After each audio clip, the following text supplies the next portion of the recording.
पापा भाई आप दोनों आइए ना, अंदर बैठिए। कैसी है बेटा? पापा मैं बहुत अच्छी हूँ, बैठिए आप। विक्रम देखो, पापा और भाई आए हैं। अरे भगाओ इन भिखमंगों को, रोज रोज आ जाते हैं, मुंह उठा के चले आते हैं। ज्योति, क्या यही इज्जत है हमारी? देख दामाद जी कैसे बात कर रहे हैं। अरे नमस्ते बाबा जी, आप यहाँ? विक्रम ये क्या बदतमीज है, ये किस तरीके से बात कर रहे हो तुम मेरे पापा और भाई से?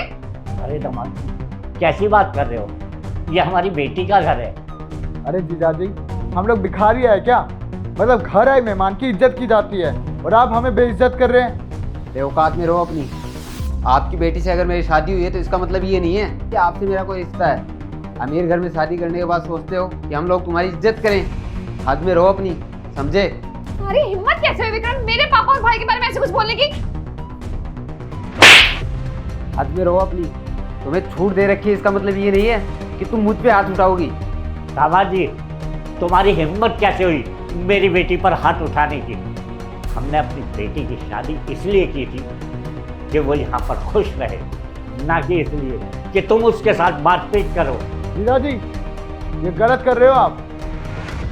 बहुत बड़ी गलती हो गई कि मैंने अपनी बहन की शादी आपसे करा दी और आपकी हिम्मत कैसे हुई मेरी बहन को थप्पड़ मारने की? अरे आखिर गलती क्या है इसकी? आपकी बेटी ने जो काम किया है ना, थप्पड़ खाने वाला ही किया है, इसीलिए थप्पड़ मारा मैंने उसे।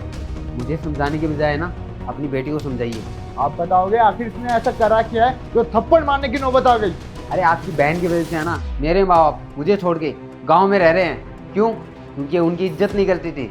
अरे उनकी तबीयत खराब रहती थी, उनको ना टाइम पे रोटी रहती थी ना दवाई रहती थी, और जीना हराम करके रखा था इसने। उनसे काम और करवाती थी।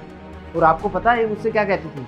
कि मेरा रिश्ता तुमसे है, तुम्हारे माँ बाप से नहीं। तो ठीक है, फिर मेरा रिश्ता भी इससे है, इसके माँ बाप से नहीं। अरे ये इस घर की बहू है, तो बहू का काम क्या होता है कि घर को जोड़ के रखती है, लेकिन ये क्या कर रही है? घर को तोड़ के रखा है। आप कहते थे ना कि आपकी बेटी संस्कारी है, देख लीजिए आपकी बेटी के संस्कार। ज्योति दामाद जी क्या कह रहे हैं? तो अपने सास ससुर की इज्जत नहीं करती? बेटा हमने तुझे यही सिखाया है कि जैसे बेटी माँ बाप की इज्जत करती है ऐसे ही सास ससुर की इज्जत करे। अरे उन सास ससुर को अपना माँ बाप समझना चाहिए, उनकी उतनी ही इज्जत करनी चाहिए जितनी तुम अपने माँ बाप की इज्जत करती हो। बहन, हम सब ने समझाया था तुझे कि जब तू अपने ससुराल जाएगी तो उसे अपना घर समझियो, अपने घर वालों की तरह उन्हें ट्रीट करियो, लेकिन तू तो इसका उल्टा कर रही है। मुझे नहीं पता था कि मेरी बहन ससुराल में जाके ये रंग दिखाएगी। आज जीजाजी पता नहीं क्या सोचते होंगे कि हमारे माँ बाप ने तुझे कैसी परवरिश दी है, कैसे संस्कार दिए जो तू ये रंग दिखा रही है। तुझसे ये उम्मीद नहीं थी। मुझे शर्म आती है कि तू मेरी बहन है। बहन तू ये देख, आज जो तूने ये हरकत अपने सास ससुर के साथ करी है, अगर यही हरकत तेरी भाभी तेरे माँ बाप के साथ करे तो तेरे को कैसा फील होगा? लगेगा ना बुरा? ऐसे ही सेम फील जीजाजी कर रहे हैं। बेटा तुम्हारी माँ ने शादी होने से पहले तुम्हें समझाया था ना कि जैसे तुम अपने घर में अपने माँ बाप की, अपने भाई बहन की इज्जत करती हो, इसी तरह से ससुराल में जाकर अपने सास ससुर और ननद देवर की इज्जत करो। बेटा अगर तुम ऐसा काम करोगी तो दामाद जी तुम्हें थप्पड़ ही मारेंगे। मैं तो पहले ये समझता था कि दामाद जी गलत है, लेकिन हमारा सोचना गलत था। गलत तुम हो बेटी। अगर तेरी आंखों में जरा सी भी शर्म बची है ना तो दामाद जी से माफ़ी मांग और जाकर अपने सास ससुर को वापस ले आ। बेटा तू अगर हमसे प्यार करती है ना तो उतना ही अपने सास ससुर से प्यार कर। पापा मुझे माफ कर दीजिए, भाई आप भी मुझे माफ कर दीजिए। मैंने बहुत गलत किया इनके और इनके परिवार के साथ।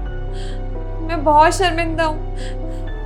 विक्रम प्लीज मुझे माफ कर देना, मैंने बहुत बड़ी गलती की है। मैं मानती हूँ मेरी गलती माफी के लायक नहीं है।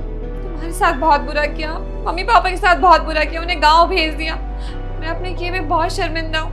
मैं ना आज ही कॉल करके मम्मी पापा को यहाँ बुला लूंगी, उससे हम लोग साथ मिल के रहेंगे। और मैं वादा करती हूँ मैं कभी भी गलती का मौका नहीं दूंगी। उनकी अच्छे से सेवा करूंगी, टाइम से उनको सब कुछ दूंगी। प्लीज मुझे माफ कर दो, मेरी वजह से तुम्हें भी अपने मम्मी पापा से अलग रहना पड़ रहा है। I am sorry. उम्मीद करता हूँ कि कि तुम्हें समझ में आया होगा और आगे से तुम ऐसी कोई हरकत नहीं करोगे। और पापा जी मुझे माफ़ कर दीजिए, ये सब कुछ मैंने ज्योति को सबक सिखाने के लिए किया था। आपने जो किया वो बिल्कुल ठीक किया। हमारी बेटी को सबक सिखाने का इससे अच्छा और कोई तरीका नहीं था। अच्छा अब आप लोग बैठिए और ज्योति तुम पापा जी के लिए नाश्ते का और चाय का बंदोबस्त कर दो।